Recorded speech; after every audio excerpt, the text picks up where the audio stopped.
오늘 이 시간 하나님께서 우리에게 주시는 말씀은 디모데후서 1장 6절에서 9절까지의 말씀입니다. 신약성경 343쪽입니다. 디모데후서 1장 6절에서 9절까지의 말씀 같이 보겠습니다. 신약성경 343쪽입니다. 함께 읽습니다. 그러므로 내가 나의 안수함으로 내 속에 있는 하나님의 은사를 다시 부릴 듯 하기 위하여 너로 생각하게 하노니 하나님이 우리에게 주신 것은 두려워하는 마음이 아니요 오직 능력과 사랑과 절제하는 마음이니 그러므로 너는 내가 우리 주를 증언함과 또는 주를 위하여 갇힌 자 된 나를 부끄러워하지 말고 오직 하나님의 능력을 따라 복음과 함께 고난을 받으라.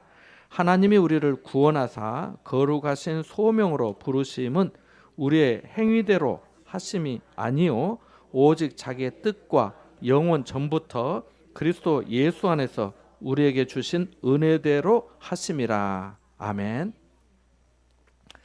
고슴도치처럼 생긴 호저라는 동물이 있는데요. 이 호저는 항상 딜레마에 빠져 있다고 합니다. 딜레마는 이러지도 못하고 또 저러지도 못하는 그런 형편을 말하는 거잖아요. 우리 한자 말로는 진퇴양난이다 이렇게 말할 수도 있겠지요. 그래서 호저는 혼자 지내는 것이 애로워 가지고 다른 호저에게 이제 가게 되거든요. 근데 다른 호저에게 가게 되면은 그 다른 호저의 가시털이 자꾸 자신을 찌른답니다. 그래서 아프니까 다시 또 혼자 있게 됩니다. 근데 다시 혼자 있게 되면 또 너무 애로워서 또 다른 호저를 찾게 된다고 합니다.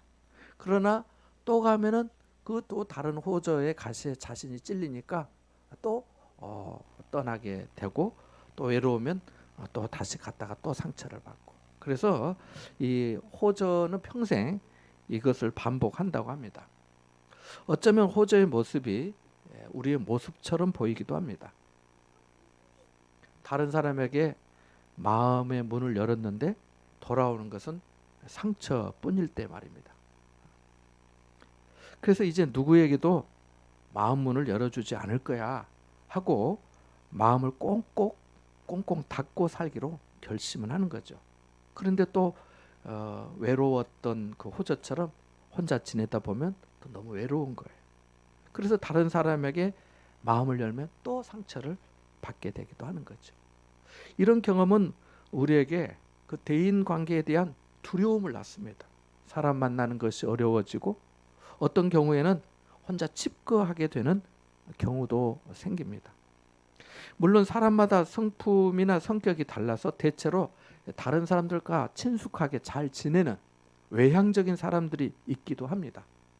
그와 달리 내향적인 사람들도 있지요. 내향적인 사람들은 많은 사람들과 어울리기보다는 자신과 이야기가 통하는 소수의 사람과 더 깊은 결속력을 가지고 만나기도 합니다. 중요한 것은 우리가 이 세상을 살아가면서 누군가와 같이 살아가야 한다는 것입니다. 아담도 혼자 있는 것이 좋지 않아 보여서 하나님께서 그에게 하와를 지어주신 것처럼 우리는 나 혼자만이 살 수 없습니다. 모든 사람을 다 피하고 살 수도 없습니다. 현재 세계 경제를 쥐락펴락하고 있는 미국은 세계 최강국이라 할 수 있습니다. 그런데 미국 사람들이 1년 동안 신경 안정제와 수면제를 구입하는 비용이 무려 25억 달러 이상이라고 합니다. 이건 몇 년 전의 수치예요. 지금은 훨씬 더 많겠죠. 25억 달러 하니까 좀 감이 잘 안 오잖아요. 제가 아주 계산을 해봤습니다. 현재 환율로 우리 돈으로 계산해 보니까 3조 6천억 원어치예요. 어마어마하게 많죠. 저는 동그라미가 10개 이상 넘어가면 셀 수가 없더라고요. 어떻게 읽어야 될지 모르겠더라고요, 사실. 그래서 너무 놀랐어요. 그래 우리나라는 어떤지 제가 찾아 조사해 봤어요. 우리나라 사람들도 잠을 이루지 못해서 신경 안정제나 수면제를 의존하는 사람들이 매년 10%씩 증가하고 있답니다. 저도 놀랐는데요. 나온 자료가 따로 기준이 없어서 2019년도밖에 나오지 않았어요. 찾아보니까. 2019년 기준으로 그러니까 6년 7년 전이 되겠네요. 그죠? 이 부분의 처방을 받은 전체 우리나라에서 건강보험공단에서 처리한 금액이 얼마냐면 1,050억 원. 1,000억 원이 넘어요. 지금은 10%씩 증가하는 추세라니까 더 많겠지요. 약을 찾는 사람들이 매년 늘고 있다는 거예요. 이 금액을 토대로 얼마나 많은 사람이 약을 복용할까라고 추정을 해보니까 이 1,050억 원어치 처방에 해당되는 인구수가 약 400만 명 이상이라고 합니다. 400만 명이면요, 부산시 전체 인구를 훨씬 웃돌고 우리나라가 현재 5,100만 인구 정도가 되니까 이 5,100만 인구 중에서 8% 정도가 그렇게 벌 수 있는 거 아니겠습니까? 엄청난 거지요. 이것도 2019년도 기준이니까 지금은 어쩌면 한 10% 될지도 몰라요. 주목이 되는 것은 이 스트레스와 고령화로 인해서 60대 이상의 노년층뿐만 아니라 20, 30대 젊은 층의 처방률이 매년 가파르게 상승하고 있다고 합니다. 왜 이렇게 사람들이 불안하고 두려움에 빠져서 신경 안정제와 수면제를 구입하는데 돈을 쓰고 있는 걸까요? 그만큼 마음이 어렵다는 것 아니겠습니까? 모든 사람이 다르고 사람마다 각자가 느끼는 불안과 두려움의 정도에도 차이가 있고 그것을 감당하는 데도 개인차가 있기 때문이지요. 사실 모든 인생은 항상 불안하고 금세 두려움에 빠집니다. 하나의 문제가 해결되면 또 다른 문제가 찾아오고 그 문제가 해결되면 더 큰 문제가 찾아오는 것. 이것이 인생이기 때문입니다. 인생의 풍랑은 한 번으로 그치지 않더라는 겁니다. 광야의 목마름이 한 번의 물로 해결되는 것이 아닌 겁니다. 우리가 겪는 불안과 두려움의 실체를 알 필요가 있습니다. 이것은 에덴 동산에서부터 시작되었습니다. 모든 인생이 사랑과 기쁨을 아는 것처럼 두려움도 거기에서 시작이 되었습니다. 아시다시피 아담과 하와는 하나님으로부터 에덴 동산 안에 모든 나무의 실과를 선물로 받았습니다. 언제든지 무엇이든지 만질 수 있고 향을 맡을 수 있고 먹을 수 있었습니다. 다만 선악을 알게 하는 나무의 열매는 먹지 말아야 했습니다. 그것을 먹는 날에는 반드시 죽을 것이라는 하나님께서 죽을 것이라고 하나님께서 명령하셨기 때문입니다. 그런데 강교한 뱀의 유혹에 하와가 넘어가 그것을 먹게 되었습니다. 그것을 먹으면 하나님과 같이 될 줄 알았지만 그런 일은 없었습니다. 마귀 사단은 항상 우리에게 이렇게 거짓을 심어줍니다. 가짜 정보를 통해서 우리 자신이 뭔가 될 수 있는 것처럼 뭔가 된 것처럼 여기도록 꼬드깁니다. 하나님께서 아담과 하와에게 그것을 먹는 날에는 반드시 죽을 것이라고 하셨기 때문에 그들이 아직 죽음을 경험하지 못했기에 죽음이 가져다주는 상실과 상처를 충분히 알 수 없었지만 그럼에도 그들은 하나님의 그 명령을 기억했다면 죽을 각오를 하고 열매를 따 먹어야 했습니다. 그잖아요. 두 사람은 어쩌면 죽을 각오를 하고 불순종했다고 볼 수 있습니다. 이런 어리석음이 어디 있습니까? 그래서 두 사람은 하나님이 찾으실 때 하나님의 낯을 피하여 동산 나무 사이에 숨은 겁니다. 그때 하나님이 아담아 네가 어디 있느냐 하시면서 그를 찾으십니다. 하나님이 친히 창설해 주신 동산에서 두 사람이 숨으면 어디로 숨을 수 있겠습니까? 지금도 마찬가지입니다.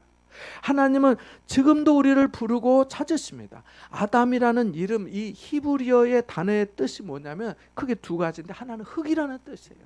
아담이 흙이에요. 흙. 먼지, 흙. 우리 그래서 너는 흙이니 흙으로 돌아갈지니라 그러잖아요. 너는 아담이니 아담이 될지니라. 이거나 마찬가지인 거예요.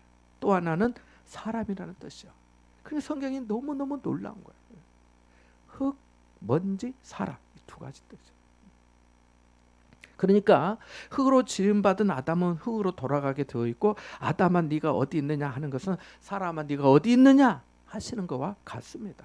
그래서 사람은 하나님이 찾으실 때 부르실 때 주님의 음성이 내 마음에 들려올 때 그 음성을 은혜와 복으로 알고 하나님 앞에 나아가야 합니다. 그래야 영원히 살게 됩니다. 하나님이 이렇게 아담을 찾으실 때 아담이 대답했잖아요. 성경에서 아담이 하와에게 한 말 다음으로 중요한 말입니다. 뭐라 했습니까? 내가 동산에서 하나님의 소리를 듣고 내가 벗었으므로 두려워하여 숨었나이다. 인류 최초로 찾아온 두려움은 하나님과의 관계가 어긋난 데서 시작이 되었습니다. 아담은 하나님의 소리를 듣고 두려워하여 나무 사이로 숨었어요. 하나님과 그렇게 관계가 좋았는데 불순종의 죄로 말미암아 관계가 어긋나게 된 거지요. 두려움으로 바뀐 거예요. 앞서 말씀드린 것처럼 얼마나 많은 사람이 불안과 두려움에 시달리는지 모릅니다. 시달리는 정도까지는 아니라도 상당수가 평안을 누리지 못하고 있음을 부정할 수 없습니다. 이 두려움은 회피한다고 해결되지 않고 돈으로도 해결할 수 없습니다. 가장 자연스럽고 온전한 방법은 하나님과의 관계 회복입니다. 하나님께서 사랑하시는 자에게 잠을 주신다 하셨고 주님께서도 나의 평안을 너희에게 주노라 라고 하셨기 때문이지요. 본문에서도 하나님께서 우리에게 두려움을 이길 수 있는 세 가지의 선물을 말씀해 주십니다. 첫 번째 선물은 능력입니다. 뭡니까? 뭐라고요? 능력입니다. 능력. 함께 7절 말씀을 읽어볼까요? 이 말씀에 밑줄을 그어 놓으시기 바랍니다. 7절 말씀 같이 봅니다. 시작. 하나님이 우리에게 주신 것은 두려워하는 마음이 아니요 오직 능력과 사랑과 절제하는 마음이니. 아멘. 사도 바울은 믿음의 아들인 디모데에게 편지하면서 하나님의 은사를 다시 생각하도록 일깨워 주고 싶다고 합니다. 아마 디모데가 목회하면서 위축되고 소극적이고 염려와 불안과 두려움에 빠져 있었던 것으로 보입니다. 그래서 바울이 디모데를 위로하고 격려하는 차원에서 이 편지를 쓴 거지요. 6절에 하나님의 은사라는 구절이 있는데요. 이 하나님의 은사라고 하는 이 구절이 다른 성경에는 하나님의 선물이라고 번역이 되어 있습니다. 그러니까 하나님의 선물을 다시 부릴 듯하게 하기 위해서 맡겨주신 사명을 감당할 수 있도록 하기 위해 이것을 기록했다라고 알 수 있습니다. 사도 바울은 하나님께서 우리에게 주신 것은 두려워하는 마음이 아니라 능력, 힘이라고 먼저 말합니다. 바울이 감옥에서 에베소 교회 성도들을 위해서 기도할 때 가장 먼저 기도한 내용 중에 하나가 무엇인가요? 바로 에베소 교회 성도들의 속사람이 강건하게 되는 것입니다. 에베소서 3장 16절에 이렇게 말씀하고 있거든요. 그의 영광의 풍성함을 따라 그의 성령의 능력으로 너희 속사람을 능력으로 강건하게 하시오며 라고 말씀하거든요. 그의 성령의 능력으로 말미암아 너희 속사람을 능력으로 강건하게 하시오며. 바울은 하나님, 에베소 교회 성도들이 앞으로 더 많은 어려움을 겪을 텐데 빨리 저를 풀어주셔서 제가 이 감옥에서 나가게 해주십시오. 나가서 그들을 도울 수 있도록 해주세요 라고 기도하지 않았습니다. 오히려 성도들이 많은 고난과 시험에도 영적으로 건강하고 든든히 설 수 있도록 기도한 것입니다. 유럽에 이슬람 세력이 무섭게 성장하고 있는 줄 아실 겁니다. 그래서 그들이 소수였을 때는 상관이 없었어요. 근데 그들이 일부 다처제로 또 결혼하고 자녀들을 또 낳고 거기서 나면서 이제 시민권을 갖게 되고 그들이 어떤 사회나 정치 이런 어떤데 이제 이 기본권을 행사하게 되잖아요. 그러다 보니까 이 영향이 만만치 않게 커져가고 있어요. 확산되고 있어요. 자, 그래서 이게 유럽에도 우리나라에도 이미 외국인 노동자가 많이 와서 농촌, 어촌, 산업 현장에 노동의 그 중요한 부분을 차지하고 있잖아요. 얼마 전에 저희 집에 다녀가신 처형의 얘기를 들으니까 그 처형의 의정부에 사시는데 그 외국인이 아니면 농사도 못하고 공장도 안 돌아가는 형편이라고 하더라고요. 뭐 우리도 알고 있잖아요. 현재 시골 농촌이 그런 형편입니다. 사람이 없으니까. 그런데 유럽의 어느 선교사 이야기에 따르면 이슬람 사람들에게 복음 전하기가 정말 어렵다고 합니다. 이유가 뭔지 아세요? 이슬람 사람들은 그 자녀가 어릴 때 그들에게 자신들의 경전인 코란 과외를 시킨대요. 어려서부터 코란으로 무장을 시켜 놓으니까 중간에 개종하는 경우가 드물다고 해요. 우리는 어떤가요? 영어와 수학은 과외시켜도 성경 과외시킨다는 말은 아직까지 못 들어보았습니다. 여러분이 생각하시기에 우리가 여러분 자신들을 생각하시기에 우리가 약한 것 같아요? 강한 것 같아요? 은혜를 잘 받는 것 같아요? 상처를 잘 받는 것 같아요? 감사를 잘하는 것 같은가요? 불평이나 부정적인 말을 잘하는 것 같은가요? 드물지만 어떤 경우에 혼자 오해해서 상처받고 시험 드는 일도 있는 것 같아요. 그렇지 않도록 해야겠습니다. 성도는 상처를 받지 말고 은혜를 잘 받을 줄 알아야 합니다. 어떻게 하면 그럴 수 있을까요? 능력이 있어요. 능력을 받아야 해요. 그래서 바울이 에베소 교회 성도들을 위해서 기도하면서 성령으로 말미암아 너희 속사람이 능력으로 강건하게 해달라고 기도한 것입니다.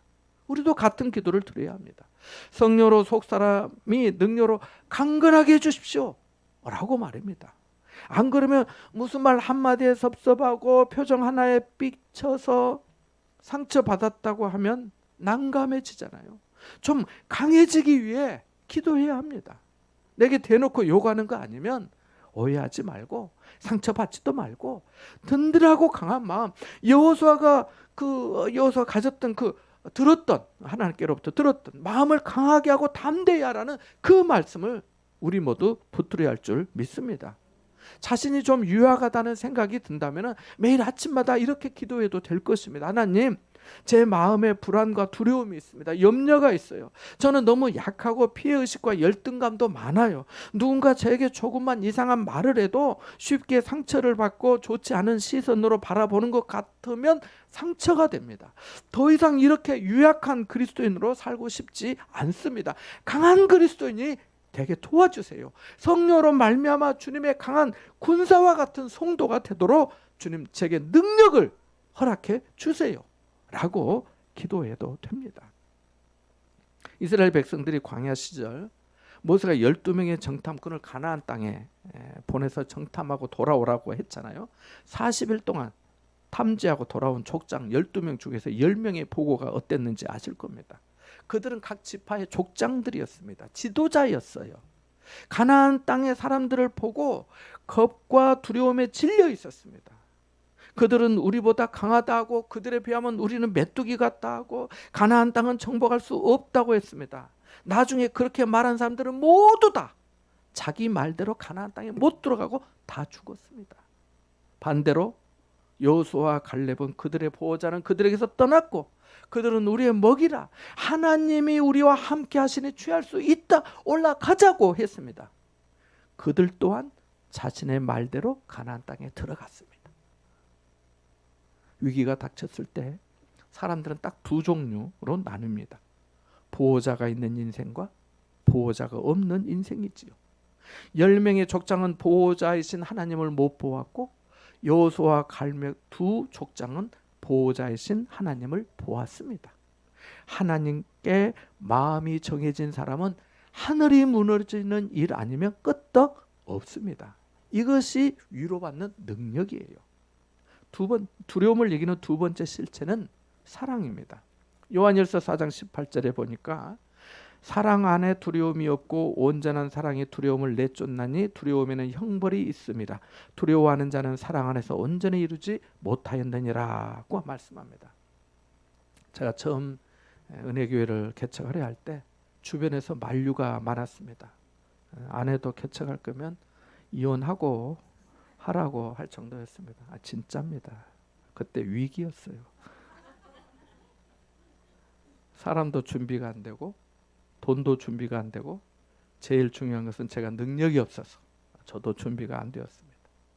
하늘에 창이 나지 않는 한 거의 모든 게 답답한 상황이었습니다. 주변에 몇 사람에게 개척한다고 말했는데 이스라엘 백성들처럼 제가 홍해 앞에 선 심정이었습니다. 홍해가 갈라져야 되는데 기도를 해도 홍해는 그대로였습니다. 그런데 놀랍게도 이런 마음이 들었습니다. 그때 제게 하나님이 주신 마음이라고 믿습니다.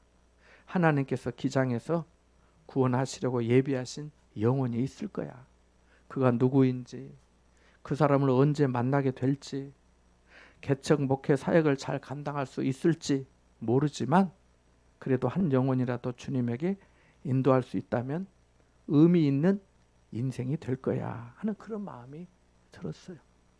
그렇게 교회를 시작했는데 처음에 어떻게 해야 될지 몰랐습니다. 교회 이웃집을 전도하기 위해 음식이나 과일이 있으면 항상 나누고, 아마 대랄에 있었던 분들은 아실 거예요. 버스 전유장에서도 전도지 이렇게 하면서 전도하고, 전도할 사람 어디 가서 할까 싶어서 어느 날 보니까 뭐 향후에 현수막이 붙었더라고요.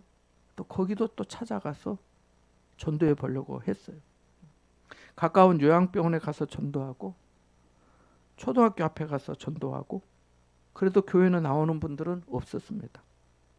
이런 상황에도 불구하고 감사한 것은 하나님께서 교회 앞을 지나는 학생들에서부터 병상에 누워 꼼짝거리지 못하는 어르신들까지 영혼에 대한 사랑의 마음을 주셨습니다.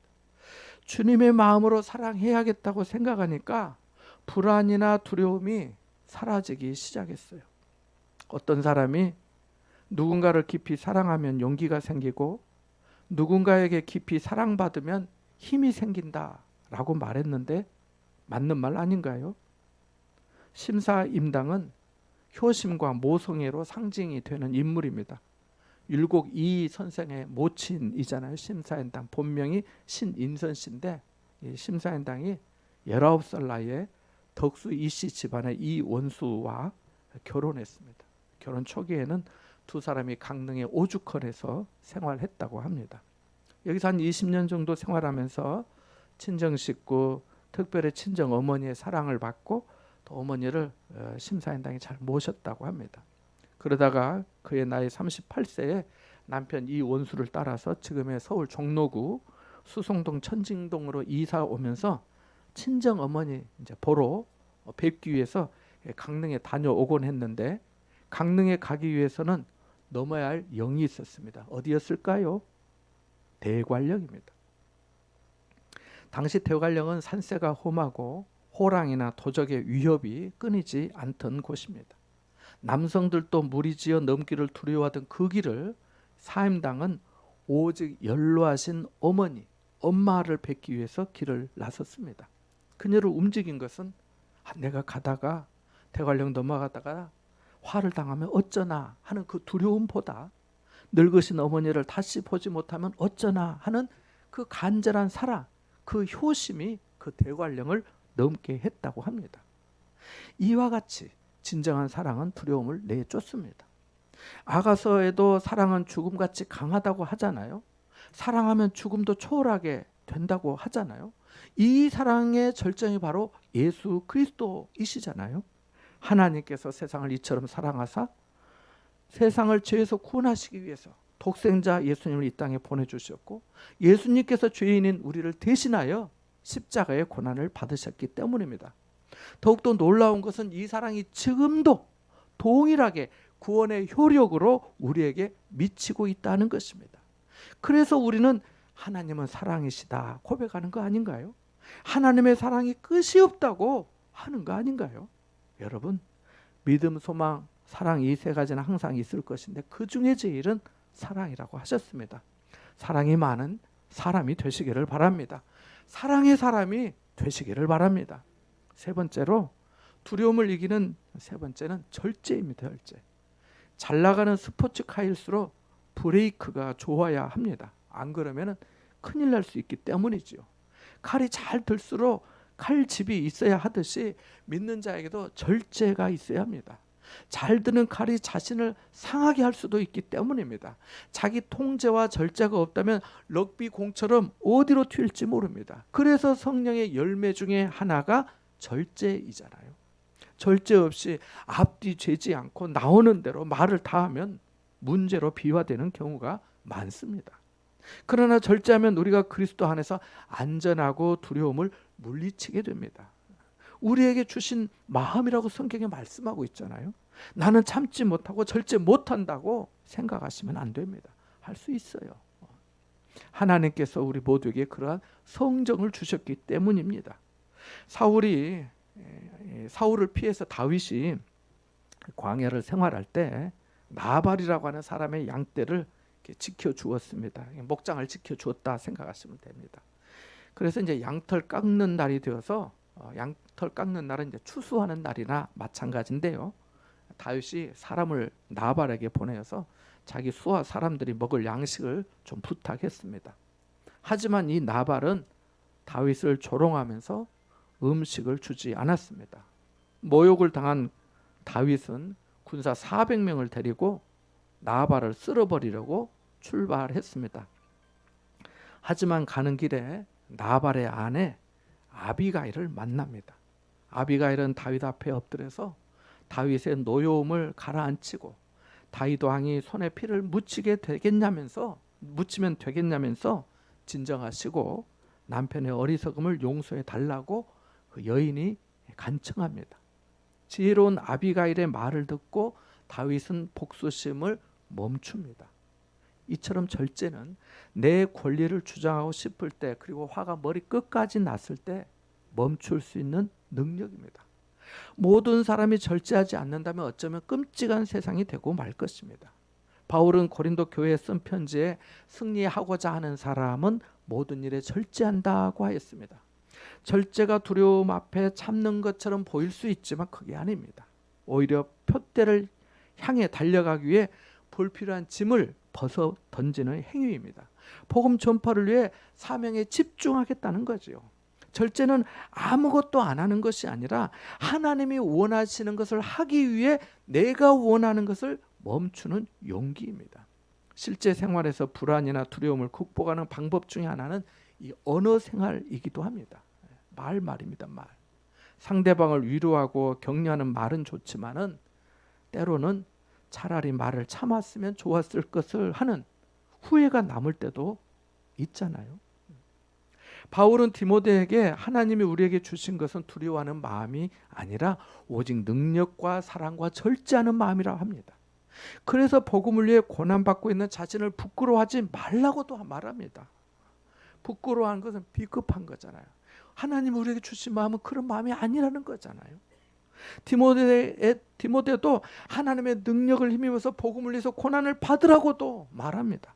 더 이상 마음에서 두려움이 자리할 수 없게 되는 상태인 거죠. 뛰어넘으니까요.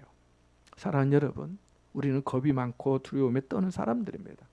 그래서 하나님은 우리에게 능력과 사랑과 절제를 주셨습니다. 이로써 9절의 말씀처럼 거룩한 소명으로 불러주셨다고 한 겁니다.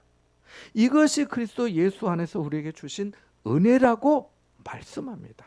우리 모두 하나님 앞에 죄로 인해 연약하고 성품에서 모나고 세상적인 조건으로 보면 부족한 것이 사실이지만 다시 생각해 보십시오. 우리는 그리스도 안에서 새롭게 된 피조물입니다.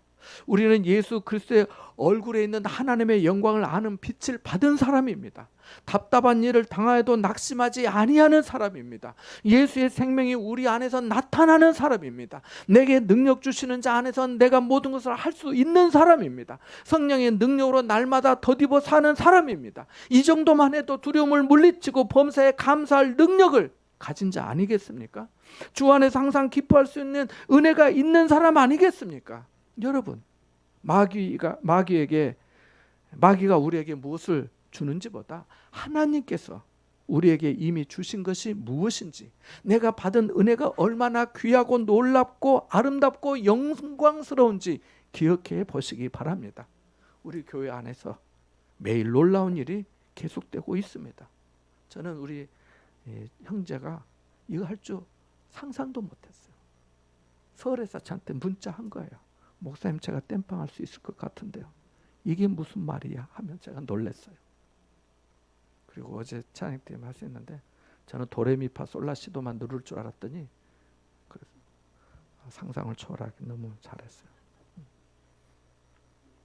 우리 안에 하나님께서 행하신 은혜의 역사들, 여러분 삶 가운데서 하나님께서 만지시는 하나님의 선하신 손길들, 그 은혜 앞에 감사하시고 능력 받으시고 사랑의 삶을, 절제의 삶을 사시기 바랍니다. 여러분의 삶과 가정에도 하늘로부터 임하는 충만한 은혜가 계속되어지길 주님의 이름으로 축원합니다. 잠시 말씀을 생각하며 기도하겠습니다.